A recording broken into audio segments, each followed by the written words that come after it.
വളരെ സ്നേഹവും ബഹുമാനവും ഉണ്ടായിരുന്ന ശിവരാമകൃഷ്ണയ്യരുടെ ഓർമ്മയ്ക്കായി ഇവിടെ കൂടിയിരിക്കുന്ന അദ്ദേഹത്തിൻ്റെ ആരാധകർ, സുഹൃത്തുക്കൾ, ബന്ധുക്കൾ, അവർക്ക് എല്ലാവർക്കും എൻ്റെ നമസ്കാരം.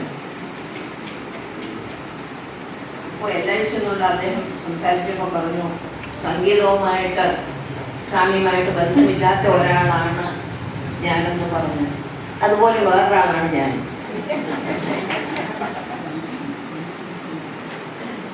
ഞങ്ങളുടെ കുട്ടിക്കാലത്ത് അദ്ദേഹത്തിൻ്റെ പേര് പോലും അറിയാൻ വയ്യാത്തപ്പോൾ ഫ്ലൂട്ട് സ്വാമി എന്നാണ് ഞങ്ങൾ വിളിച്ചുകൊണ്ടിരുന്നത്.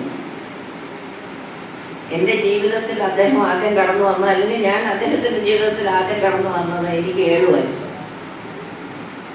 ഇന്ദിരാബായി തങ്കച്ചി ഞങ്ങളെ ഡാൻസ് പഠിപ്പിക്കുന്ന കാലം.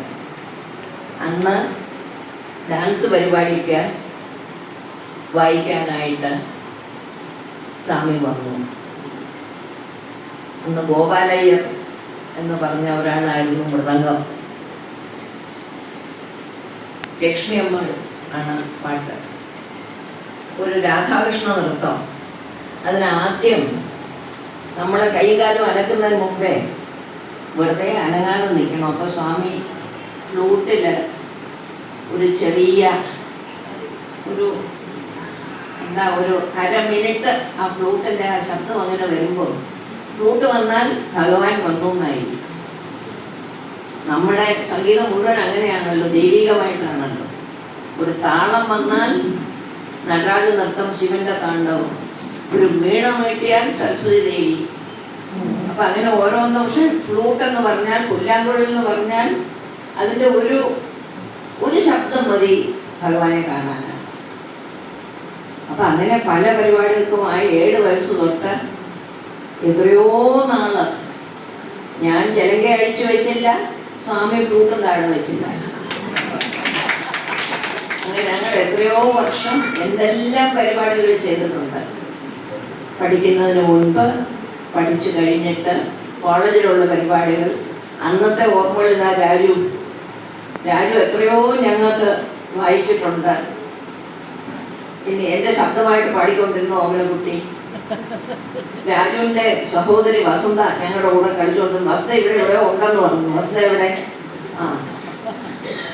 അപ്പം ആ പഴയ സെറ്റിൽ ഞങ്ങളിപ്പോൾ 3-4 പേരേ ഉള്ളൂ. എത്രയോ നല്ല നല്ല ഓർമ്മകളാണ്. കോളേജിലൊക്കെ ആവുമ്പോൾ ആരും സമയത്തിനൊന്നും വരില്ല. ഈ കുട്ടികളായിട്ട് പഠിക്കുന്ന കാലത്ത് ടീച്ചർമാർ പറഞ്ഞാൽ 3 മണിക്ക് വരണമെന്ന് പറഞ്ഞാൽ 3 മണിക്ക് വരും. ഇത് കോളേജിലായപ്പോൾ പൂർവ്വ വിദ്യാർത്ഥിനീയ സംഘടന പഠിക്കുന്ന കാലത്തും സ്വാമി വായിച്ചിട്ടുണ്ട്. അതൊക്കെ എനിക്ക് ഓർമ്മയുണ്ട്. ഏതായിരുന്നു ഒന്ന് നമ്മൾ ചെയ്തത് സ്വാമി? മേനക, വിശ്വാമിത്ര മേനക. ഞാനന്ന് കോളേജിൽ പഠിച്ചുകൊണ്ടിരിക്കുന്നു. അപ്പോൾ ഈ മേനകയായിട്ട് ഈ അമ്പലസീമയിൽ നിന്നും അടിമുടി പൂത്തൊരു മുല്ലപ്പൊടി പോൽ അമ്പലസീമയിൽ നിന്നും ഇറങ്ങി വരണം. അമ്പലസീമയിൽ നിന്ന് എങ്ങനെ ഇറങ്ങി വരുന്നത്? അപ്പോൾ കുറേ സ്റ്റൂളുകൾ ഇങ്ങനെ അടുക്കി വെച്ച് അതിൻ്റെ മുമ്പിൽ ഇങ്ങനെ കുറേ മേഘങ്ങൾ ഉണ്ടാക്കി കുറേ പുകയും ഇങ്ങനെ ഇറങ്ങി വരണം. ഇറങ്ങി വരാൻ ഭാഗ്യത്തിന് അതിന് മുകളിൽ കയറിയപ്പോൾ കണ്ടു ഒരു സ്റ്റൂളിന് 4 കാലില്ല 3 ഉള്ളൂ. കാലുണ്ട്, പക്ഷെ അത് ഇളകി നിൽക്കുക. അപ്പോഴാണ് NCCക്കാർ മുഴുവനും സരോൺ ടീച്ചർ ഒന്ന്, സാരമില്ല കുട്ടി, ഞങ്ങൾ പിടിച്ചോളാം വീടാതെ, അതൊക്കെ പറയാം. പക്ഷെ ഈ 3 കാലിലുള്ള സ്കൂളിൽ കൂടെ ഇറങ്ങി വരുമ്പോൾ അവർക്കറിയാം അതിൻ്റെ ഒരു അനിശ്ചിത അവസ്ഥ. അപ്പോൾ സ്വാമി അവിടെ ഇരിക്കുന്നുണ്ട്. സ്വാമി ധൈര്യമായിട്ട് ഇറങ്ങിക്കോണം, ഞങ്ങളല്ലേ ഇവിടെ ഇരിക്കുന്നത്, വീണാലും പിടിക്കാന്. അത് പറ്റൂല എന്നുള്ളത് സ്വാമിക്കും അറിയാം, എനിക്കും അറിയാം. അതുകൊണ്ട് സ്വാമി അവിടെ പക്കപ്പഴക്കാരുടെ കൂടെ ഇരിക്കുക. ഞാൻ വീണാ തോന്നും എങ്കിലും ധൈര്യം തരാനായിട്ട് സ്വാമി എപ്പോഴും വളരെ മുൻപന്തിയിലായിരുന്നു. പിന്നൊരവസരം ഇതുമാതിരി ഉഷാവരണം ചെയ്തപ്പോഴാണ് പാടാനോ. അപ്പോഴ് കുറച്ചുകൂടെ റിയലിസ്റ്റിക് ആയിട്ട് ഇരിക്കട്ടെ എന്ന് പറഞ്ഞ് ഈ മൺകലത്തിൽ സാമ്പ്രാണി കൊണ്ടുവന്ന് പുകച്ച് അപ്പുറത്തും ഇപ്പുറത്തും ഓരോ ടീച്ചർമാരിരുന്നൊരു പുകക്കൊള്ള കൊണ്ട് ഊരി ഊതിയപ്പോ ഈ സ്റ്റേജ് മുഴുവൻ ഒരുമാതിരി അത് ഉഷയുടെ സ്വപ്നം. അപ്പൊ ആ ഡ്രീം ഇഫക്റ്റ് കാണിക്കാനായിട്ട് അന്ന് നീല ലൈറ്റ്, ഇന്നത്തെ പോലെ ഒന്നും അല്ല, അന്നൊരു വട്ടം ഉണ്ടായിരുന്നു.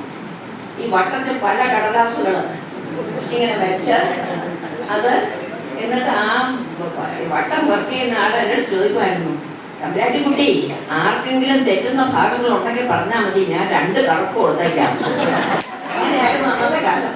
അപ്പൊ ഈ നീല ലൈറ്റ് വരുമ്പോൾ, ഈ പുകയും കൂടെ വരുമ്പോൾ ഉഷയുടെ സ്വപ്നം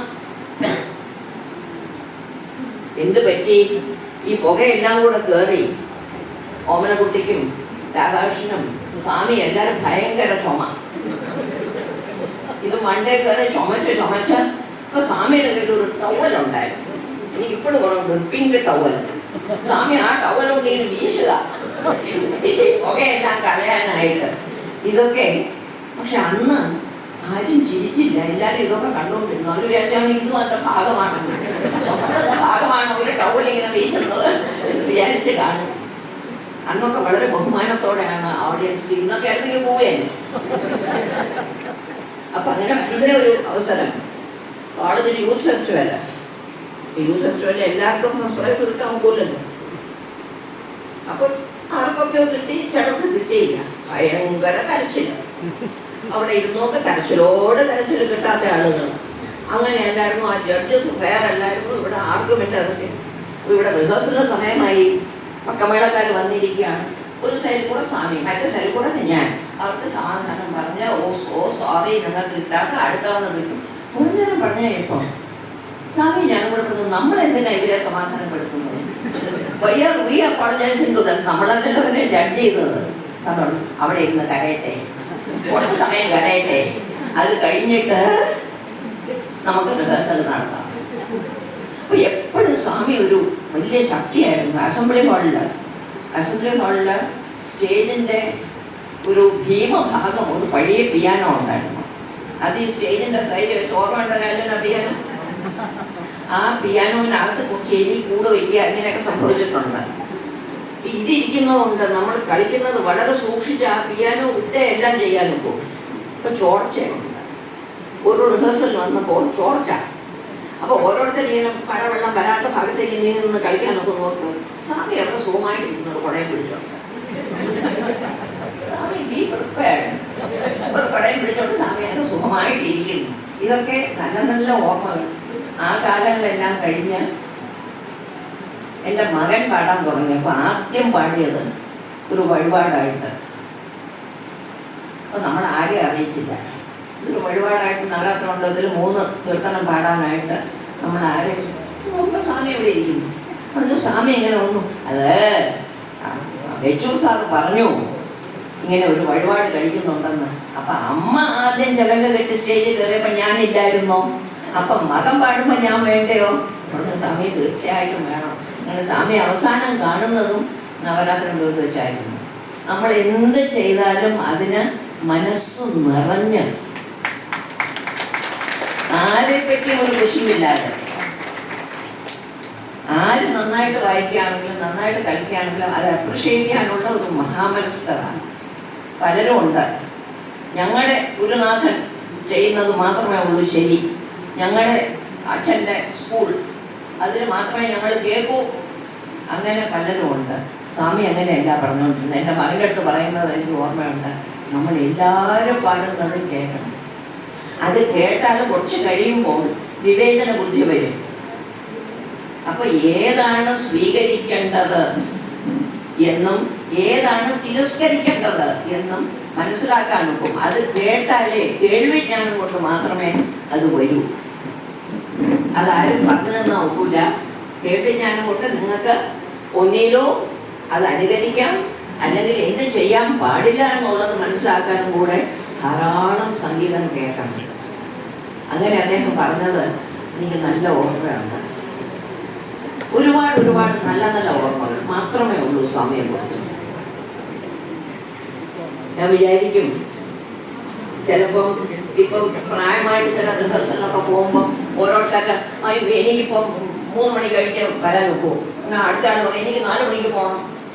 അപ്പൊ ഈ എല്ലാവർക്കും കൂടെ ചേർത്ത് വാകും ചോദ്യം കൂടെ ഒത്തുവരൂല എന്ന് പറഞ്ഞ മാതിരി എല്ലാവർക്കും കൂടെ പ്രായമാവരെ ആകുമ്പോൾ നമുക്ക് പിടിച്ച് കൊണ്ടുവരാനും നോക്കൂല, വഴക്ക് പറയാൻ നോക്കൂല, അവിടെ ഇരിക്കുമെന്ന് പറയാൻ നോക്കൂല, ചവിട്ടൂന്ന് പറയാൻ നോക്കൂല, താഴൂന്ന് പറയാൻ നോക്കൂല, താളം തെറ്റിന്ന് പറയാൻ നോക്കൂല. ഇതെല്ലാം നമ്മൾ ഒരുമാതിരി മയത്തിലാക്കി കൊണ്ടുപോകണം.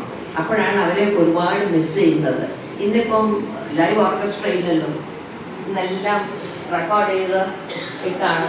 മറ്റേതിപ്പോൾ ഓമനക്കുട്ടി ഞാൻ കൂടെ പറയായിരുന്നു 2-3 മാസം എന്നുമല്ല, പക്ഷെ 2-3 മാസമൊക്കെയാണ് റിഹേഴ്സൽസ്.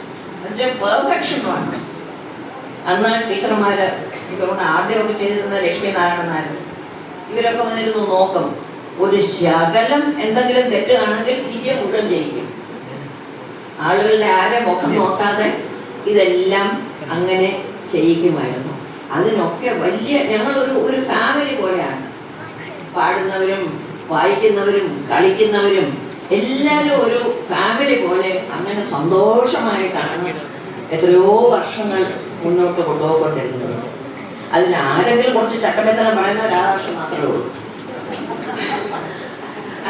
രാധാകൃഷ്ണൻ അങ്ങനെ മടിയൊന്നും. രാധാകൃഷ്ണൻ ടീച്ചർ ഇങ്ങനെ വടി മെഴുകിയത് പോലെ നിന്നാൽ ഞാൻ എങ്ങനെ പാടും ഇങ്ങനെയൊക്കെ ചോദിക്കുമായിരുന്നു. ഞങ്ങൾക്കൊന്നും ധൈര്യമില്ല ടീച്ചർമാരൊക്കെ അങ്ങനെയൊക്കെ ചോദിക്കാന്ന്.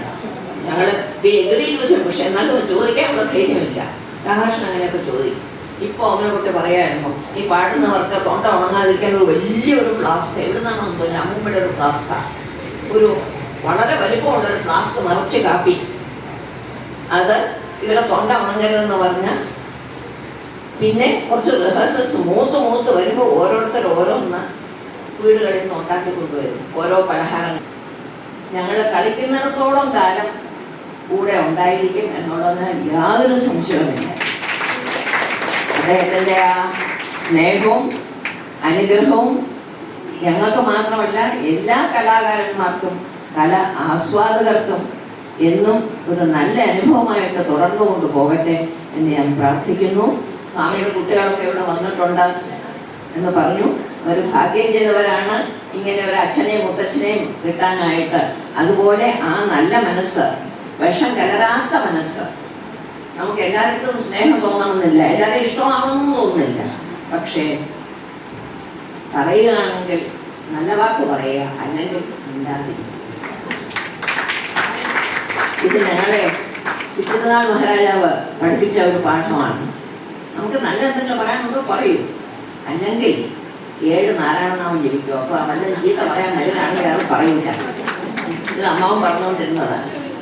അപ്പം അതുപോലെ ആയിരുന്നു അന്നത്തെ കാലത്തെ ആളുകൾക്ക്. അന്ന് ഇതൊന്നും ഇല്ലല്ലോ, ഈ സോഷ്യൽ മീഡിയയും യൂട്യൂബും അതും ഇതുമൊക്കെ. ഈ ചീത്ത പറയാനുള്ള, ചീത്ത പറഞ്ഞില്ലെങ്കിൽ നമ്മളൊരു മിടുക്കനല്ല എന്ന് വിചാരിക്കുന്ന ഒരു കാലമാണ്. എന്നാൽ അവർ ഭീരുക്കളാണ്.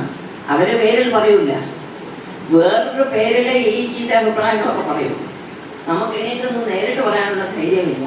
ഞാൻ ചിലപ്പോൾ വിചാരിക്കും, ഇവരൊക്കെ ഇന്ന് ഉണ്ടായിരുന്നെങ്കിൽ അവരിതെങ്ങനെ കൈകാര്യം ചെയ്തതിനെ ഇന്നത്തെ ഒരു ജീവിത ശൈലി ഏതാണെങ്കിലും. ഒന്നുകൂടെ സ്വാമി എവിടെ ഇരിക്കുകയാണെങ്കിലും എനിക്ക് തോന്നുന്നു ഭഗവാന്റെ പാദത്തിൽ തന്നെ ഇല്ലേ, വേണുഗാനനായ ഭഗവാന്റെ പാദത്തിൽ തന്നെ സ്വാമി തീർച്ചയായിട്ടും ലയിച്ച് കാണും. ചിലപ്പം ഒരു പക്ഷെ കാണുന്നുണ്ടായിരിക്കും നമ്മളൊക്കെ ഇവിടെ ഇരുന്ന് അദ്ദേഹത്തിനെ ഓർക്കുന്നത്. അങ്ങനെയാണെങ്കിൽ അദ്ദേഹത്തിന് അനുഗ്രഹം നമുക്ക് എന്നും വേണമെന്ന ഒരു പ്രാർത്ഥന നിങ്ങളുടെ മുന്നിൽ. നമസ്കാരം.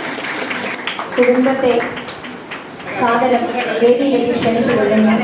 സാറിന്റെ അനുഭവങ്ങൾ പങ്കിട്ടുകൊണ്ടുള്ള വിവിധ സഹപ്രവർത്തകർ കലാമേഖലകളിലും സംഗീത മേഖലയിലും ശിഷ്യത്വം